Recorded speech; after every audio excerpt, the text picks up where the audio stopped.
অমাবস্যা অথবা পূর্ণিমার দিন আপনি যে কোনো শ্মশানে যাবেন।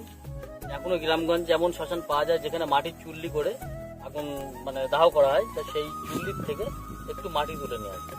মাটি তুলে নিয়ে ওই চুল্লিতে বসেই চুল্লির শ্মশান চত্বরের মধ্যে থেকেই আপনাকে এই মন্ত্রটা জপ করতে হবে মাটিটার উপরে 7 বার। মাটিটা যখন মন্ত্র প্রয়োগ করা কমপ্লিট হবে আপনি মাটিটা কিন্তু বাড়িতে নিয়ে যাবেন। আপনি শ্মশানে থুয়ে দেবেন, কিন্তু মাটিটা নিয়ে আপনি বাড়িতে যাবেন।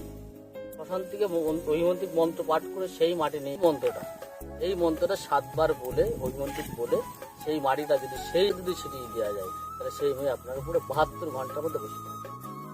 একটা কথা মাথায় রাখবেন, মন্ত্র সঠিক জায়গায় যদি প্রয়োগ করা না হয়, আপনার ইচ্ছা মতো যদি চাঁদের উপরে কাটিয়ে দেন, তার শরীরে যদি সেরকম কোনো বন্ধন থাকে তাহলে সেই মন্ত্র ইফেক্ট আপনার উপরেও আসতে পারে।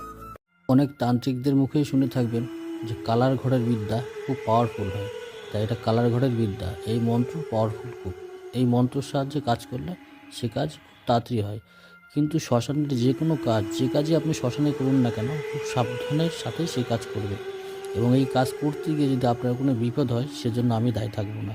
যে ব্যক্তির গায়ে আপনি এই মাটিটা দেবেন সেই ব্যক্তির যদি শরীরে কোনো বন্ধন কবচ থাকে, সেই বন্ধন কবচ অবশ্যই মন্ত্রের মাধ্যমে কেটে নেওয়া উচিত, তবেই তার উপরে মন্ত্রটি প্রয়োগ করবেন।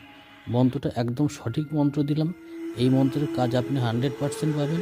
কিন্তু আপনাকে বারবার একটা কথা বলবো, যখন এই মন্ত্রে কাজ করবেন, যে ব্যক্তির উপরে এই মন্ত্রটা প্রয়োগ করবেন আগে দেখবেন তার শরীর বন্ধন আছে কিনা। যদি সেই ব্যক্তির শরীর বন্ধন করা থাকে তাহলে হিতে বিপরীত হতে পারে, উল্টো আপনারই ক্ষতি হতে পারে।